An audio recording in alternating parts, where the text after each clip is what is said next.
Shalom, my friends. You went to bed last night exhausted.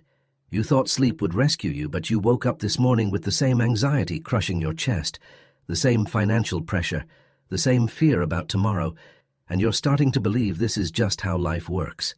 I know that feeling. I lived it for 8 months, and I need to tell you something that changed everything for me. You're not failing at life. You're failing at sleep. Not because you don't sleep enough hours, but because nobody ever taught you what sleep actually is. For the past 3,700 years, since Moses stood at Sinai, the Torah has been teaching a secret that modern humanity has completely forgotten. Sleep is not a biological shutdown. Sleep is a spiritual transaction. Every single night, your soul leaves your body and ascends to stand before the Creator of the universe, and the condition your soul is in when it leaves determines everything that happens while you're unconscious. Go to the comments right now and answer this question. What is the one thing you want to be different when you wake up tomorrow morning? Write it down, because what I'm about to share with you can change that. I'm Rabbi Yosef. I've been teaching Torah and Kabbalah for over 20 years, and 12 years ago, I discovered a technology that has been hidden in plain sight in our sacred texts for thousands of years. 3 words, spoken before you close your eyes. That transformed my sleep from a nightly torture into a portal. Let me tell you what happened to me. I was teaching in Jerusalem, good salary, respected position. Then I made a terrible financial decision. I invested almost everything into a business opportunity that collapsed within 6 months. I lost it all. Suddenly I was 53 years old with almost no savings, creditors calling every day, and 2 daughters to marry off. I couldn't afford to stay in my apartment. The humiliation was unbearable. Every night I would lie there, replaying every mistake, calculating losses. My mind wouldn't stop. I'd fall asleep at midnight and wake up at 2 in the morning drenched in sweat, heart pounding. Then lie there until 5, unable to go back to sleep. I was teaching Torah during the day and falling apart at night. One evening I was studying the Zohar about the night journey of the soul, and I came across a teaching that stopped me cold. It said, "The righteous prepare their soul before sleep like a Kohen prepares himself, before entering the holy temple." I read that 5 times, and I realized I've been treating sleep like it's just what happens when my body shuts down. But the Zohar is saying sleep is a pilgrimage, and I've been showing up to the holiest place in the universe covered in mud. Most people treat bedtime like this: brush teeth, check phone, collapse into bed, hope tomorrow is better. That's not a routine. That's spiritual negligence. You spend your entire day collecting emotional garbage, frustration from work, resentment toward people, anxiety about money, fear about the future, and then you just lie down and expect God to fix it while you're unconscious? In the book of Psalms, King David writes, "Into your hand I commit my spirit." Not, "I hope you take care of me." He says, "I commit, I deposit, I hand over." This is a conscious act. Sleep is not an accident. It's an offering. That night I did something I had never done before. I sat on the edge of my bed. I closed my eyes, and I spoke 3 words out loud, very slowly. Heal, bless, thank. I said them with intention, and then I went to sleep. For the first time in 8 months, I slept through the entire night. No nightmares, no waking up at 2. I woke up at 6, feeling rested. Not happy, not suddenly rich, but rested, like something inside me had been cleaned. I did it again the next night. Same result. A week later, a former student called out of nowhere and offered me a teaching position. A month later, one of my creditors forgave half of what I owed because he said he had a dream that told him to release me. Within 3 months, my financial situation stabilized. I didn't do anything different during the day. I changed what I did at night. Listen, I'm not saying I spoke 3 magic words and the universe rearranged itself. That's not how Torah works. What happened is this. I stopped going to sleep in a state of panic. I stopped sending my soul to stand before God carrying all my garbage. I cleaned myself first, and when my soul ascended that night, it ascended prepared, and what came back to me was clarity, solutions, opportunities I had been too anxious to notice. The problem was never my situation. The problem was my sleep. In Genesis chapter 28, Jacob is running for his life. His brother wants to kill him. He has no money, no home, no future. He's sleeping outside on a rock. And that night, he sees a ladder reaching from earth to heaven, with angels ascending and descending. And God speaks to him and gives him a promise that changes everything. Why did Jacob receive that revelation? Because even in his desperation, he sanctified his sleep. The Midrash teaches that before Jacob closed his eyes, he prayed. He didn't just collapse. He turned his rest into a holy act. That's what I'm offering you tonight. Not a way to sleep better, a way to turn your sleep into a portal. But you have to be willing to do the work. And the work is simple, but it's not easy. Because the work requires you to forgive people you don't want to forgive. It requires you to admit mistakes you've been denying. It requires you to surrender control over outcomes you've been clinging to. And I know that's hard. I know you're tired. I know you just want relief. But relief without transformation is just a band-aid. You'll feel better for one night and wake up in the same prison the next morning. You have been treating your soul like it's disposable. You've been handing yourself over to the divine court every single night without preparation, without intention. And you're wondering why nothing changes. Tonight, that ends. Parte 2, Versa no corrigida. Now let me explain what those 3 words actually do. When I say heal, bless, thank, I'm not talking about affirmations. I'm not talking about manifesting or visualizing or any of that modern spirituality that treats God like a vending machine. I'm talking about a Torah-mandated process that prepares your soul for its nightly ascent. The Arizal, Rabbi Isaac Luria, one of the greatest Kabbalists who ever lived, taught that before sleep, a person must engage in 3 acts, teshuvah, bitachon, and hakarat hatov, repentance, trust, and recognition of good. In English, heal, bless, thank. These are not suggestions. This is how you prepare a soul to enter the upper realms. So let me break down exactly what you're going to do tonight. Step 1. Heal. Before you lie down, you sit on the edge of your bed, not in your bed, next to it. You close your eyes. You take a slow breath. And you say the word heal. And then you do the hardest thing. You think of one person who hurt you. Maybe it's your father. Maybe it's the business partner who betrayed you. Maybe it's yourself for the mistakes you can't forgive. You picture their face and you say out loud, I forgive them. I release them. You don't have to feel it yet. You don't have to mean it emotionally. You just have to say it with your mouth and commit to it with your will. Because forgiveness is not a feeling. Forgiveness is a decision. And if you've done something wrong, if you've hurt someone, you confess it. Out loud. To God. You say, I was wrong. I ask for forgiveness. I commit to not doing this again. This is teshuvah. This is how you heal the past so it stops poisoning your future. I know this will be hard. Your ego will scream. Your pride will fight you. Every part of you will want to justify why you're right and they're wrong. I fought it too. The night I first forgave the friend who destroyed my finances, I felt like I was betraying myself. But that feeling passed. And what came after was freedom. Step 2. Bless. After you've healed the past, you address the future. You say the word, bless. And then you visualize one thing you're asking God to provide. Not 10 things. One thing. Maybe it's provision for next month.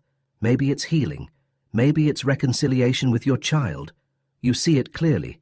And then you say, I trust you to provide this. I surrender control. I place this in your hands. This is bitachon. This is trust. And here's what most people get wrong. They think trust means sitting back and doing nothing. No. Trust means you do everything you can do, and then you release what you can't control. You work, you act, you move forward. But you stop lying awake at 3 in the morning trying to solve problems that aren't yours to solve. Step 3. Thank. After you've healed the past and blessed the future, you anchor yourself in the present. You say the word thank, and then you name 3 specific things you're grateful for. Not generic, specific. I'm grateful my daughter called me today. I'm grateful I had food this morning. I'm grateful my heart is still beating. This is hakarat hatov, recognition of the good. This is how you remind your soul that even in chaos, there is still evidence of God's kindness. 5 minutes. That's all this takes. Heal, bless, thank, and then you lie down, and you sleep.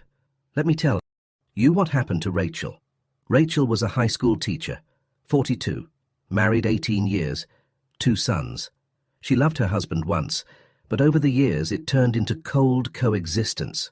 They barely spoke. Every night she would lie next to him, staring at the ceiling, replaying every argument. She wasn't sleeping more than 4 hours. She was irritable with her students, snapping at her sons. One of her colleagues gave her a recording of one of my teachings. That night, she tried the 3 words. She sat on the edge of her bed. She said, "Heal." And she pictured her husband's face, and she said, "I forgive you for not being the man I wanted you to be. I release you." And then, "I forgive myself for the ways I've failed you, for the contempt, for the coldness." She said, "Bless." And she asked God to restore tenderness between them. Just basic kindness. She said, "Thank." Her sons were healthy. She had a job she loved. She had a roof. She lay down. For the first time in months, she fell, asleep without crying. The next morning her husband made her coffee without her asking. Small thing, but it was the first unprompted kindness in over a year. She did the 3 words again that night, and the next. 3 weeks later, her husband asked if she wanted to go for a walk after dinner. They walked for an hour. When they got home, he held her hand. 6 months later, they went to counseling together. A year later, she sent me a message. "Rabbi, I have my husband back.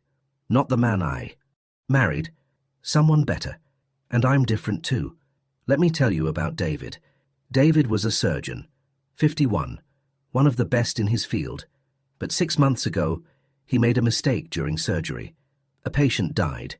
It wasn't entirely his fault, but he couldn't stop replaying it, couldn't stop seeing the family crying.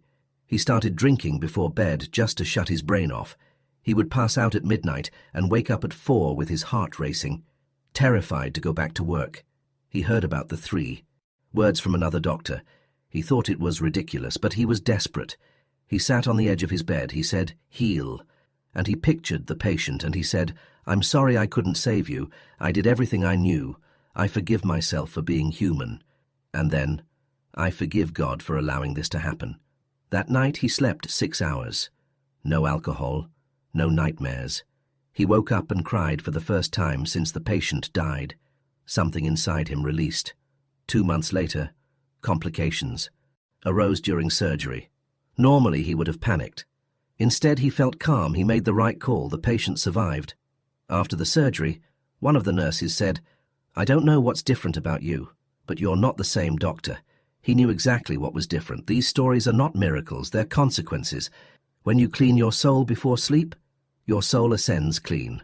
When your soul ascends clean, it comes back renewed. And when it comes back renewed, you wake up different. The Zohar teaches that while you sleep, your soul ascends through spiritual realms and stands before the throne of judgment. Everything you did that day is reviewed. Every word, every intention, every person you hurt or helped, and a decision is made about tomorrow. If your soul ascends covered in bitterness, the judgment is harsh. If it ascends clean, the judgment is merciful. You don't get tomorrow by accident. You earn tomorrow by how you end today. I understand if this feels overwhelming. I understand if you're thinking, "I'm too tired. I don't know if I can do this. I've tried so many things. I know, I've been there, standing in my apartment at 2 in the morning, terrified, exhausted, wondering if anything would ever change." But this is different. This isn't a trick. This isn't a technique. This is a law that has held true for thousands of years. You've been working so hard during the day, but you've been doing nothing at night. And night is when the real work happens. Parte 3. Versum corrigida. So here's what you're going to do tonight. Before you go to bed, clear a chair next to your bed. If you don't have a chair, sit on the floor. But do not do this lying down. You need to be awake. You need to be intentional. You sit down, you close your eyes, you take 3 slow breaths, and then you begin. You say the word, heal. You think of one person, one wound, and you speak forgiveness out loud. If you hurt someone, you confess it. You name it. If someone hurt you, you release them. You say, "I forgive you, I let go." Then you say the word, bless. You picture one thing you need, one situation you're worried about, and you say, "I trust you with this. I place this in your hands. I surrender." Then you say the word, thank. You name 3 specific things you're grateful for today. You speak them out loud, and then you stand up, you get into bed, and you sleep. 5 minutes. 3 words, every single night for 21 nights. Now let me answer what you're already thinking. You're thinking, I don't have time for this. I thought the same thing. I was teaching, counseling students, dealing with creditors. I felt like I barely had time to breathe. But here's what I realized. You have time to lie there worrying for 2 hours. You have time to scroll on your phone before bed. But 5 minutes to prepare your soul, that feels impossible. You're not too busy. You're scared. I was too. You're thinking, I already tried positive thinking and it didn't work. I understand. I've seen people waste years on that. But this is not positive thinking. When you do positive thinking, you're talking to yourself. When you do this, you're talking to God. And there's a difference between having a conversation with your imagination and entering into covenant with the Creator of heaven and earth. You're thinking, what if I don't feel anything? You don't need to feel anything yet. You need to obey first. Feelings follow obedience. I didn't feel forgiveness the first night. I felt anger. I felt humiliated. But I said the words anyway. And 3 weeks later, the feeling came. Your feelings are not your guide right now. They're what got you into this mess. You're thinking, I'm too exhausted to do this. I know you are. I was exhausted too, bone-tired, couldn't think straight. But your exhaustion is not the reason you can't do this. Your exhaustion is the reason you must do this. You're exhausted because you've been carrying weights that were never yours to carry. This is how you release them. You're thinking, what if nothing changes? Then you didn't do it with genuine intention. Because I'm telling you, when you do this with a sincere heart, something always shifts. Maybe not the thing you wanted, maybe not in the way you expected, but something moves.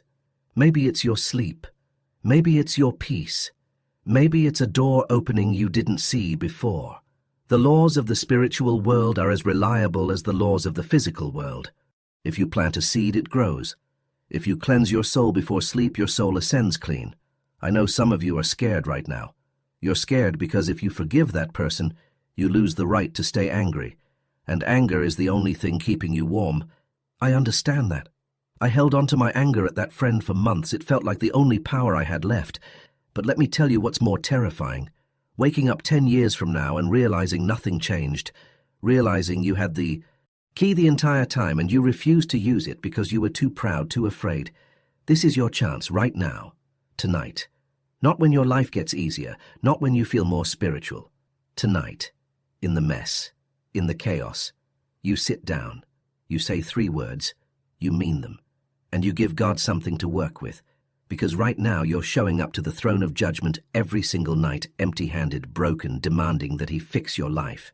And then you're confused when nothing changes. He can't fix what you won't surrender. He can't heal what you won't release. If you do this for 21 nights, I promise you will see a shift. Maybe not the miracle you're praying for, but you will see something, and that something will give you the strength to keep going. I want you to commit right now. Go to the comments and write, I commit to 21 nights. Write it. Make it real. Because when you declare something out loud, you bind yourself to it, and you're going to need that when it's 11 at night, and you're exhausted and you want to skip it. And if you want to go deeper, if you want advanced teachings on how to use this practice for specific situations, healing, finances, relationships, then subscribe to this channel. We are building a community of people who refuse to sleep like slaves and choose to sleep like children of the King. You are not a victim of your circumstances. You are not trapped by your past. You have a soul. That soul has access to the highest realms of reality. And every single night you get to decide what condition that soul is in when it ascends. Tonight, you offer something clean, something whole, something surrendered. Heal, bless, thank. Do this for 21 nights. Do it with intention. Do it even when you don't feel like it. And the person who wakes up on day 22 will not be the same person who started on day 1. You have been given a gift, the gift of 8 hours every single day, where your soul can be transformed, your past can be healed, your future can be blessed. Most people waste that gift, but not you, not anymore. Tonight you begin. Shalom, my friend. Until next time.